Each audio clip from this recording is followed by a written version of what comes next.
Molin Ninjani, welcome back to my channel. I am back. Yes, I said back with another banger.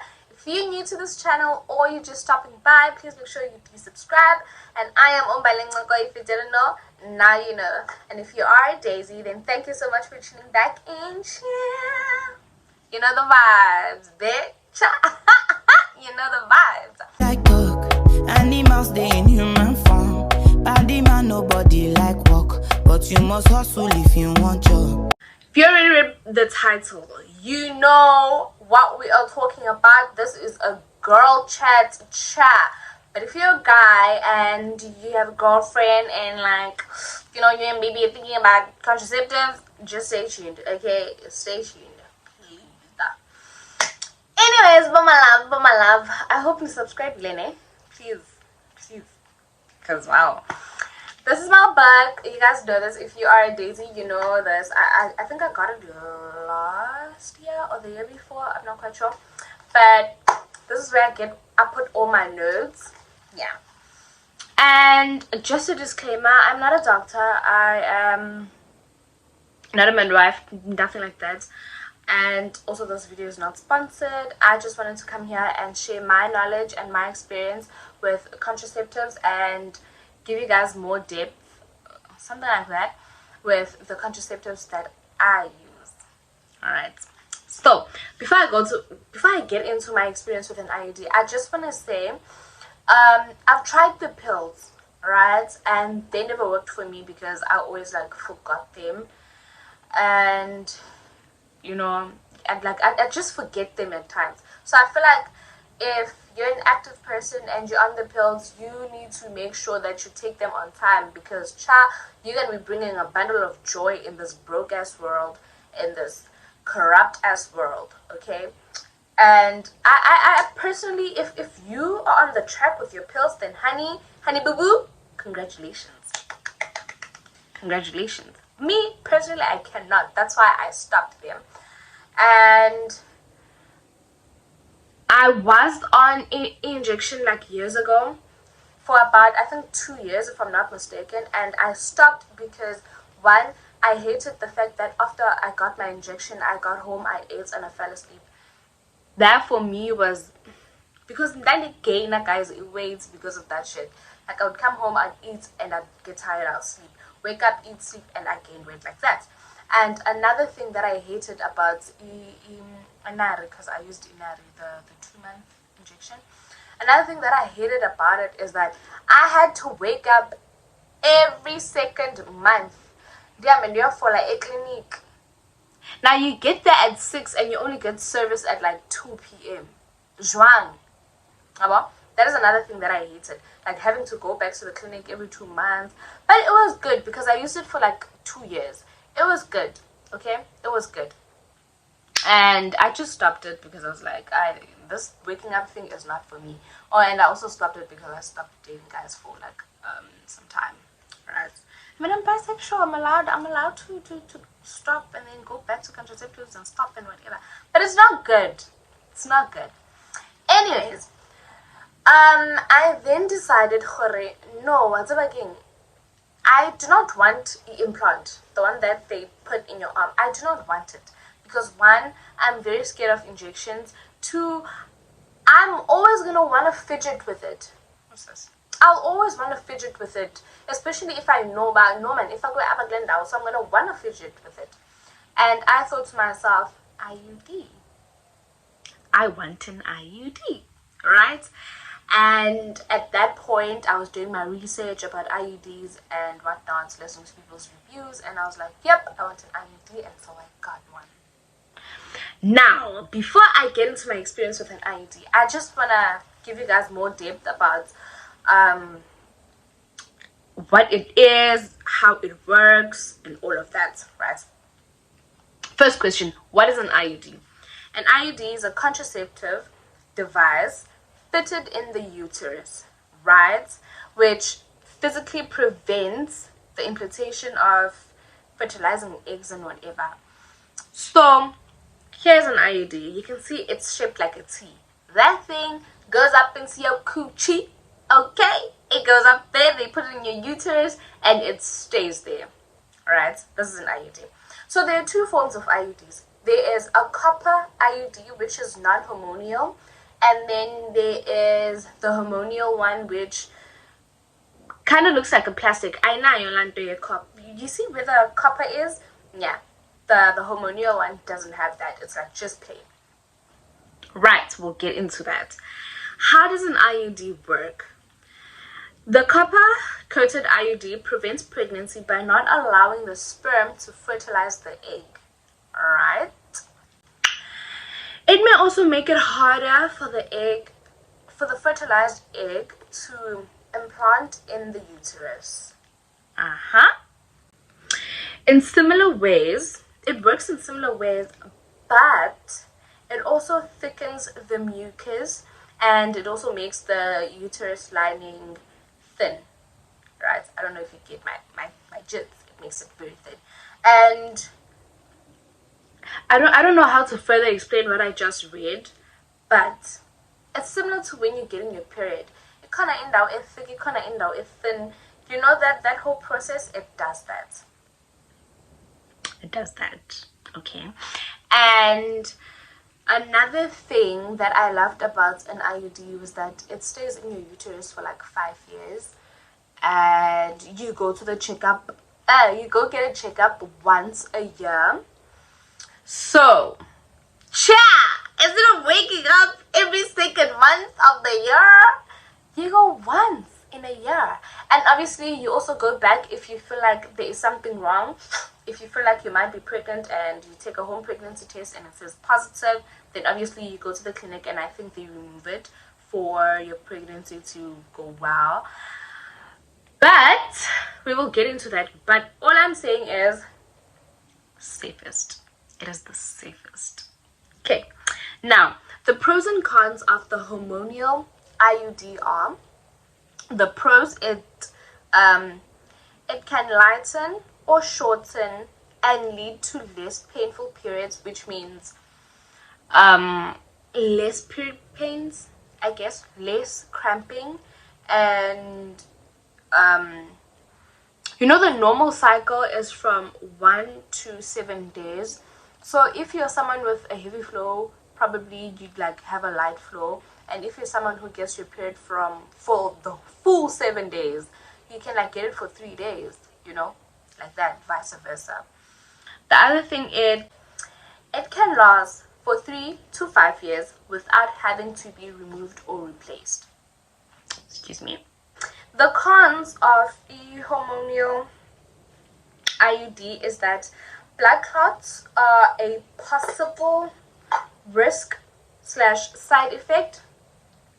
What else? Can cause breast tenderness, headaches, acne, and irregular bleeding. Also, may not be an option if you are at a risk for breast or cervical cancer. Oh, I'm glad I didn't choose that. But I mean, I feel like the last point goes for both hormonal and non-hormonal. But we are used to acne, headaches, and breast tenderness when we are about to get our periods. But it cons. Okay. The pros of a non-hormonal copper IUD is that it can last for up to 10 years without having to be removed or replaced. Right? Hormone free, child. Hormone free. I'm telling you, no moodiness, no whatever. Hormone free. Alright? Cool. Can be used as emergency contraception, if inserted no longer than 5 days after unprotected sex. Basically, it's like a plan B. Anyways, the cons is that it may increase menstrual flow and menstrual cramps, possible bleeding between periods. It went down again. Why do you have to go down on me again? That sounded wrong in so many ways. It sounded wrong in so many ways. Anyways, possible bleeding between periods. It is an option for women with certain health issues. Right. Now another question is an IUD healthier than the pill? Google says. Okay, well, I got this from a health site. So this health site says, unlike oral contraceptives, an IUD is primarily delivered locally instead of passing through your body, and is associated with fewer side effects. Many healthcare providers consider the IUD the golden standard when it comes to birth control. So y'all heard that, right? Y'all heard that. It took a good 15 minutes for y'all to hear that info. I feel like this is the most important information. I'm not quite sure, but I went with that. And if you guys want to find out more about IUDs and whatever, you feel free to go search, feel free to go to the clinic and ask about it. Now, let us go to my experience with this baby. My experience with an IUD, I got my IUD in July, and guys, it was shitty, okay? So I got my IUD in July. I made an appointment, and I had made an appointment prior to July, right? So by the time my appointment came, I had to go to the clinic. I went to the clinic and I told my gynae that, hey, listen, dude, I'm on my cycle, you know? I'm on my girls. I'm on the red spot flag. I'm on that flag. So is it possible if I can reschedule for like when, let's say, the next coming days when I'm done with it? And you know what my gynecologist said? She said, no, it's perfect. You're not going home without that IUD. It is perfect. It's perfect, you know? So like I call, and me being me, everyone, I mean, I feel like each and every girl would do this if they were on their menses and they had a gynecologist appointment. Go to the bathroom, clean yourself up, right? I cleaned myself up, changed the pad, got a new fresh pad, smelling good. So I got there, we got inside. I went to the bathroom first, I cleaned myself up, and then got inside her office. And then she talked me through everything. She showed me the IUD. Guys, it's like this tiny, okay? It's like this tiny. So she showed me the IUD and she talked me through. Hey! Instruments! Can you talk about the instruments? Yeah! Wait! Guys! Can we talk about the instruments? I just want to go to Google real quick. Sharp! Hey! IUD tools, guys. I don't know the names of these things, and I don't even want to know the names of these things. Now, there's this one. This one that your bow got undressed, laid on the bed, and put my legs there and everything. So she talked me through everything, right? To the moment, from the moment where she took this and she cleaned it and then she inserted it into my fucking vagina. She told me, okay, I'm gonna take this and I'm gonna insert it, but I'm gonna lubricate it first. So she lubricated it and all that. And she put it inside my vagina. And guys, at that point, she inserted it, and I was like, okay, you know that small square? I'm like, oh, okay, it's cool. She put that in, and then she used, I don't know if I'm gonna find all of these instruments, but then after that, she used this other thing. It looks like a spoolie, man. I don't know what it's called. But it is to clean inside. It's like a swab type of thing. I think you know what I'm talking about if you've ever gotten a smear test, a pap smear test. Then she used that thing. She like cleaned me a bit, cleaned the areas around, right? Sharp. And then from there, okay, that whole process. Yo, wait, guys, wait.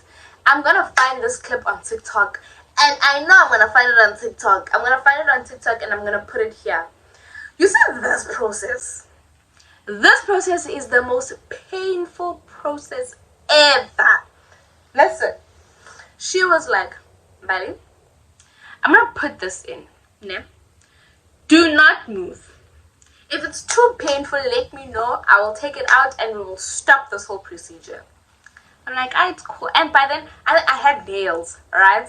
So, there's like, the wall is literally, I'm literally next to the wall. So I had my hand on top of the wall. And the moment this procedure happened, I was like banging on the wall, like playing with my nails on the wall to distract myself. Because guys, that process was shitty. Like I said, personally, I have like a very low tolerance of pain. I'm not sure. I think I lost that clip. But anyways, I have a very low tolerance of pain. So if you have a low tolerance of pain, then this process is going to be very painful because they do not give you pain blocks. They do not numb you. They don't do any of that. Which I don't understand why they don't do that.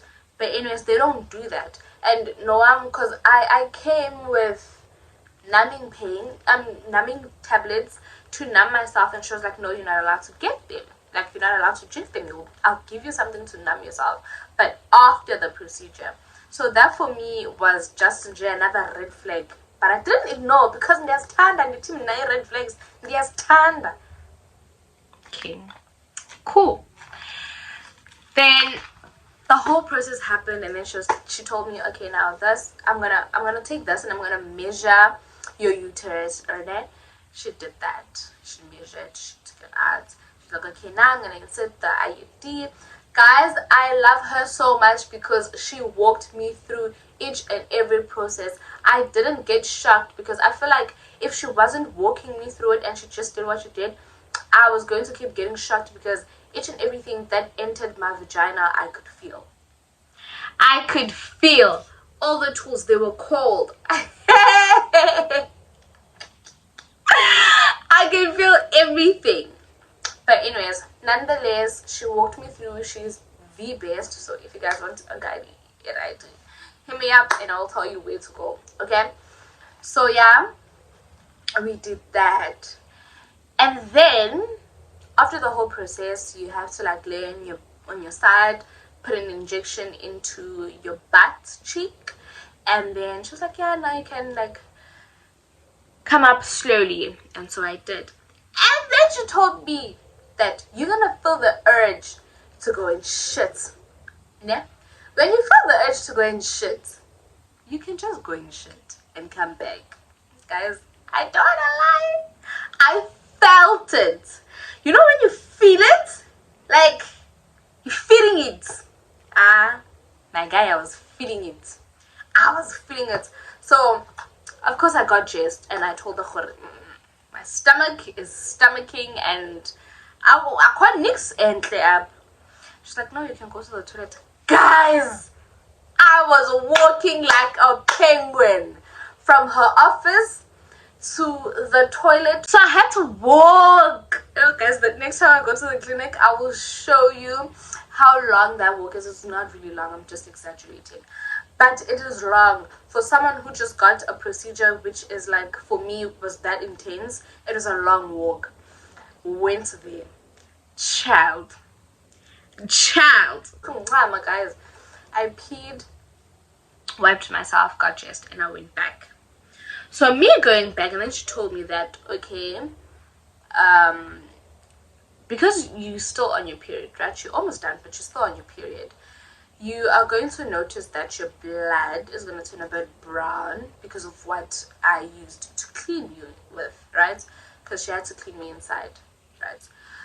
And she's like, don't get worried. It's just this thing. It's going to come out for like a month or a couple of weeks or so. So I was not bothered, right? Shalbo.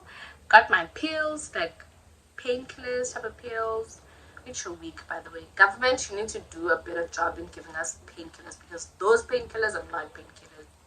Anyways, so I got that. And then I got my first period on my IUD in August. Okay, TMI, but it's TMI. But hey, I need to share, right? I got my first period on an IUD in August, and I've been getting them. They've been reoccurring. And guys, I do not understand why this phone keeps going dark and light, dim and dark. But there's this one specific thing that caught my attention when I was reading the pros and cons for hormonal IUD. Where is it? The increase of menstrual flow and menstrual cramps. Guys, that it's already period pains that are so intense to the point where you feel like you're giving birth, but you're not sure if you're giving birth because you've never given birth. And then you're trying to make sense out of the thing that is happening down there, but you're not making sense of it because it is painful. It is something that you've never experienced. Guys, I've had period pains before. I've had menstrual cramps before. But what I have now with an IUD, child, I'm not trying to scare y'all, but I ain't gonna lie, me too. When I went on her page and seen her pictures, I said, "Oh, jump scare." it's bad. Yeah, like I get these mild cramps. I get these cramps, and I know it's one of two things: either I'm ovulating, or I'm about to get my period. One of those two things. And the reason why I'm saying it's either I'm ovulating is because I'd get the cramps. They'd be so painful. They'd be okay, not really. I'm exaggerating. They'd be painful and intense, but I won't get my period. You know, so I'd know that okay, I'm ovulating because obviously my body is preparing for something, so I'm ovulating, and then maybe 2 weeks or a week after that, I'd get the same cramps. Then I'd get my period. So, you know, and it's kind of like alarming you or alerting you that something is about to happen, so prepare yourself. Shop we move. I've been getting my period. It's been up and down, but I've never missed a month. But all I can say is, guys, when it comes to an IUD, I feel like do your research, talk to your gynae, talk to your nurse, and be sure of the type of IUD you want. I was sure before I even went to the clinic that I need a copper IUD. I didn't copper. I need metal. Copper is not metal, is it? I don't know. But anyways, other than that, it's been good. And immediately after you get an IUD, you cannot be active for the next 13 days. And then after, obviously, the 13 days, you go back to the clinic where they will check if the string has coiled up. But I think we've kept this video long enough. That was my knowledge on an IUD and my experience of an IUD. If you have a very teeny tiny pain tolerance, it's not for you. If you think you'll be able to handle it, then it is for you. But if you are sure that you do not want to get pregnant in the next 2, 3, 4 years, 5 years, go for it. It's very effective. It's very nice. It's a one-time thing, and you only go to the clinic once a year for your appointment, unless you want a proper checkup, or maybe you feel like it's shifted or whatever, then you can do that. But I hope my experience and my knowledge helped you a bit, helped you figure out where you want to go or where your head is at with contraceptives. So let me love and leave y'all to make a better decisions about contraceptives. But yeah, I hope you guys enjoyed this video. I hope you watched it until the end. And if you have a friend who is a bit uneasy about what type of contraceptives to go for, feel free to share this video. Maybe this video is for them. You never know. But until next time, bye. Body man, nobody like walk, but you must hustle.